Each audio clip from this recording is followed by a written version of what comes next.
guys, and welcome to my YouTube channel. Tonight I'm going to be talking about gay chems parties and why I think they should stop altogether. So, hear me out, I'm an ex-drug user and I used to go to gay chems parties quite a lot, and I'm not proud of that, but something what I can do is hold my hands up to you guys and say I don't do drugs that much anymore. I'm trying my hardest to stop it. Sometimes it's difficult, but I don't inject drugs anymore. There's no point. I suffer with something called drug-induced psychosis. Now, if you don't know what that is, that's basically something called a psychosis where your behaviour, your actions, you think you're dying. Like, I think in particular, because in the past I took so many drugs, I think that I'm dying all the time, and obviously I'm not, because I'm still here, touch wood. But like, I think automatically that I'm dying. But yeah, so why I think gay chems parties should stop. I know in particular on Grindr, I think I pointed this out to someone today, hence why I've been barred, but I will be getting myself unbarred, and I'll be speaking to the management team that runs Grindr again. But I know there are certain people on Grindr that have hooked up many times during the pandemic, and I could name them, but I'm not going to. So instead of me naming them, I will give you an example. So there's a member of staff that works at Birmingham City Council. Oh shit, hello, always come back in here. You made me jump, you keep opening that door so fucking quick. Is it me or do you just hate doors? Is it me or do you just hate doors? Oh, okay. I'm sorry, I won't you open. You get rid of them all. You what? You just take them all up. I wasn't doing it to shut your mouth. I promise. There was a fork in there before, wasn't there? Yeah, I'll do it, I'm sorry. We could, That's fine, yeah, I'll wedge it. Why did you move it? I fixed it. I fixed the spring thing on it, didn't I? Oh, yeah. And then let it shut, but I'm sorry. Forgive me. No, if you prefer it shut. No, it's just, it says fire door, doesn't it? So it's not, do you know what I mean? So if there was a fire. Thing, isn't it? Yeah, but. And they have random inspections here as well, don't they? But So I'll tell you what I'll do, because of, you know, I'll wedge it open. It'll be fine. No, I thought you meant like you prefer it open. Nah, of course I do. But like, it's just because it says fire door. Yeah. And when he comes round, he's always like, oh, I'll just leave the fucking door going. Yeah, it's round tomorrow as well, isn't it? Fuck. Just leave it open for now anyway. Yeah. Alright, buddy.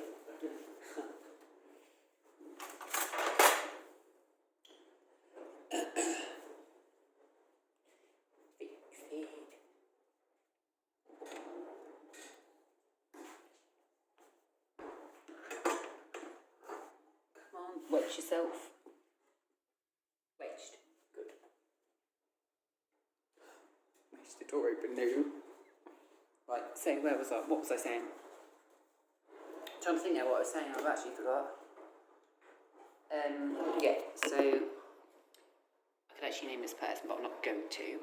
But gay chems parties are not a good thing to go to at all, because I know there are some people that have gone to them and they have got themselves really high to the point where the host is supposed to look after your guests. Do you know what I mean? As far as I know, like when you go to like a gay chems party or something like that, your host should kind of like be looked after. But I know there's certain people that's gone to like these parties and they've actually ended up overdosing. Hello. What's that, guys? I'm good. What? Hello, you right? You alright? Yeah, you alright? Yeah, good. I missed you. Oh, she too. I'm good. I'll give you a hug. Are you alright? Yeah, good you. Yeah, I'm good. Do you like the blue on my back? Yeah, I'm good. Thank you. When did you get my colour on? Yeah. Been told there's a ghost in the fucking house now. Yeah, no, we thought it was in. We thought we had No, someone in the no. bathroom. Yeah. Ready? Right, see you soon. See you in a bit.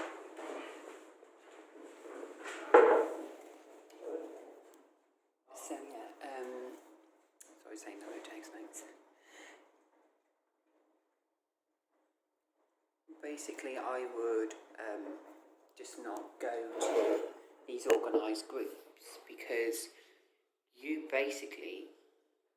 don't know what you're getting yourself into. I know there's been a few people, including one of my friends. I was speaking to an Uber driver not so long ago, and he basically turned around and said that he knew someone that actually went to a gay chems party and they ended up dying. And I think that's horrible. I think that's awful. I'm not going to lie to you, not so long ago, a while ago, before COVID pandemic broke out, I actually went to a gay chems party, and I just remember obviously being injected with a certain substance, which I'm not going to name for legal reasons, and I almost ended up dying because of it. I ended up in hospital with a heart rate of 174, and afterwards the host that is supposed to look after people, you've guessed it, I wasn't looked after at all. Like, I was treated like shit. I was, even though I was high and I was obviously enjoying myself at the time, when things went wrong, no one really seemed to care. The thing they seemed to care is like having sex, obviously, but then at the same time, they were too busy to, I hope that's explain this, they were obviously having fun, which they were, but they're too busy to care about anyone else. And that's what I don't like about these organised gay chems parties, is that you could even go to like a party where someone will give you drugs and they will inject you, but you don't know what you're getting injected with. You don't know how much of that stuff you're getting injected with. I remember going, and I had actually about that much, 0.5 mils of, which they found in my blood in hospital, by the way. It was, I was told it was Tina. It wasn't. It was methamphetamine and speed. And I almost died because of that. I think if you're going to put something in your body, then you need to be well aware of the consequences. Obviously taking them, it's illegal. They're illegal for a reason. I will tell you what I'm experiencing now from going to gay chems parties.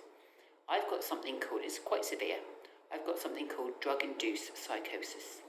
And what that is, it's where, I've already told you this I think, but like your behaviour, your actions when I talk to you sometimes on camera, like my face, my lips when I talk, go like that.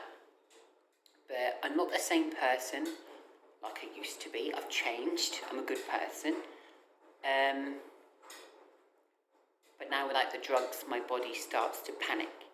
Obviously, I haven't had drugs for a while, but my body obviously automatically panics. It panics because my body isn't getting that crave what it wants. So some nights, I'm not going to lie to you, I'll wake up and I'll get up in an absolute sweat, and I will sweat profusely. My old support worker was like, that's a sign of a panic attack, and it is. But these panic attack guys coming off drugs, it's really hard. And for myself in particular, I've done it. Like, I've come off drugs cold. I've gone completely cold turkey. Do you get what I'm saying? Like, I've gone completely cold turkey. So that twice then. But yeah, you know what I'm trying to say. So I've done it off my own accord and stuff like that. But it's been, it's been a roller coaster of a ride, guys. Sometimes you get yourself lost, you get yourself depressed, and one way of me taking my anger and my frustration out on myself was to go down the route of doing drugs. I don't recommend it to anyone. You'll just end up being very weak in your body, in your general self. You will feel like shit. No one likes to feel like shit, but like in your general everyday well-being and your health, you will just feel crap. You'll feel sleepless all the time. You'll get chest pains. It's not worth it. Honestly, drugs are not worth it. It's not worth that 6-hour rush that you will get from MCAT that you will inject. I can honestly tell you that deep down. I know this particular member of staff that works for Birmingham City Council, and I will eventually, when I can be asked, I will hand his details over to the cops, because I think, what's the point of, one, working for a council, two, having all these gay chems parties at his during the pandemic, and three, then slagging me off left, right and centre, but then getting me barred on Grindr for no reason. And I've had my Grindr account now for 5, 6, 7 months now, and I haven't been barred until today. So I will get that sorted with Grindr admin. And if Grindr admin are watching this, I just want to say that if they carry on the way they are, I will have no hesitation on exposing some stuff and just let you guys know what Grindr is really like. That will be my next video. Grindr is not a safe platform. You will see guys on there that just want to meet up for a quick fuck, a quick blowjob, a quick shag, you know, you name it, you get it on there. You get the dodgy meets, you get guys that say they're 28, 30, they're not, they turn out to be some old kind of fucking granddad. Do you know what I mean? So, yeah. Why have I got blue eyebrows? I've got blue eyebrows because I thought, it's new me, I like to be different, and why not? I'm going to do my eyebrows, so I thought I might as well make them stand out for a change. And my housemates, they love it. So yeah. But I'm not crazy, it's just embracing yourself, and I feel safer when I've got my eyebrows drawn on. Yeah. But yeah, so what else should I say about gay chems parties? I've been to a few in my time, right? And it's just been horrible. You've walked into a room and you go to a gay chems party, they are group orientated, right? So imagine you sitting in someone's house and the next minute you've walked in someone's living room and without word of warning, your picture, oh yeah, wait for this is the funny part, your picture gets sent round to several other guys on Grindr that you don't know about, and they've kind of like, they've done that on purpose. You get what I'm trying to say? They've deliberately sent your picture around without anybody else knowing, right? And yourself. And the next minute, these other 8 guys, they come through the door and you're like, who are you, kind of thing. That happened to me ages ago and I didn't like that. That's like me inviting 8 guys through my front door. You just wouldn't do that. And the host didn't tell me who they were. The other guys in the room didn't know who they were. It's not nice. So yeah. But it is a worrying world, especially on Grindr. You don't know who you're going to meet, you don't know who you're going to get. You get so many pictures that look blurry. You get gay bashers on Grindr, seriously. Girl, I'm not scared of them. Why? Because my eyebrows are there to kill. One look and you're dead. So don't have to say much. All I've got to do is just give that facial expression like, do a Jeffree Star. That'll be enough. But yeah, so Grindr. Personally, if anyone wants to go on it, I would just avoid it, a big no-no. But the reason why I'm still on there, when I'm back on there after I've been unbarred, is because I speak to guys that are either going through a tough time with their partner. I try and help them emotionally. I try and help them physically. I try and do sometimes. Like sometimes people need a hand, and that's just what I do best. So, where's it going there?